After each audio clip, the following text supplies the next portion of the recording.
Thank you, everyone, for joining us this afternoon. So Marco is a connection platform. We help companies connect their people through experiences, primarily offsites and retreats. And one of the things that we found as we kind of talk to people leaders and folks, practitioners in the space, is that we're all very much figuring it out, how to build culture and connection in this more distributed world. And so what we found is the best way to do that is educating ourselves, and hopefully you all, by kind of sharing lessons learned and bringing in folks in our ecosystem. We have two amazing co-hosts that we'll be kind of introducing here in a second, but that's kind of the purpose. The collective consciousness of what a group of people says, feels, thinks, and does.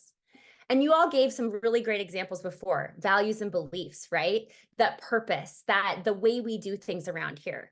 But it's also really made up of who we are as individuals and who we are acting as a collectively of those shared values and purpose. And that needs to be aligned to do great work. And so I've been studying remote first and distributed culture for 10 years.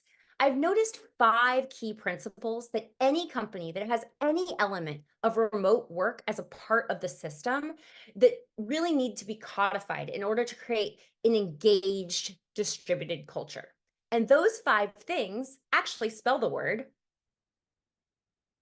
shift. Set clear expectations, harness the tools, inspire engagement, foster well-being, and train the brain. Talk about these forever, so just hit me up in LinkedIn if you do want to talk about them. But what I wanted to do and why I showed you that is just to show you how you can be creative and tackle different parts of like the employee journey or challenges that we face through gatherings. But those were my examples. As you start to think about your examples, I want to give you some tips about designing them purposefully and intentionally. So the first piece is if it don't make dollars, it don't make sense. And that's a little cheeky, it's a little fun, but it's absolutely true. For those of you who are sitting in this room and trying to get the buy-in, trying to get the budget, trying to make this happen, my suggestion to you is to try to show that there will be a measurable ROI or positive impact on the business as a result of investing in this money.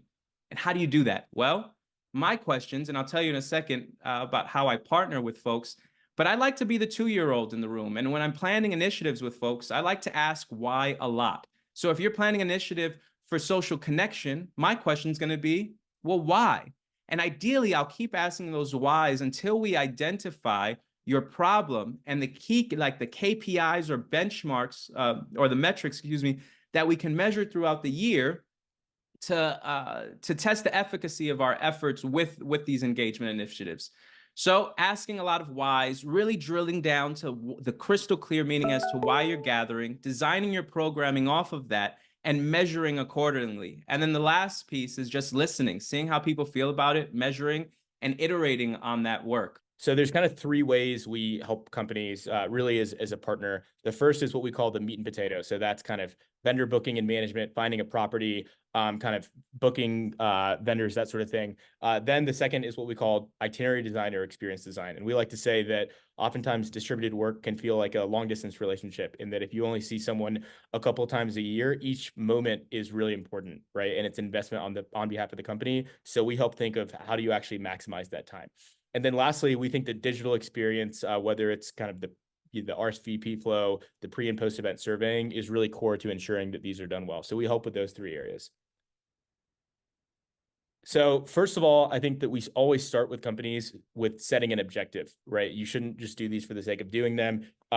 Objectives could be increasing team connection. They could be work-oriented, collaborating and strategizing, just kind of reducing stress, or learning and development, leadership and development, that sort of thing. So having clarity on what your objective is makes it easier to report back on the ROI. Secondly, again, in that meat and potatoes area, it's kind of, where are you going? What's the best rate for a hotel? All the things that are kind of tactical and much needed, but take a bunch of time, and you may not have those core competencies within your kind of team. So we help do that to start off.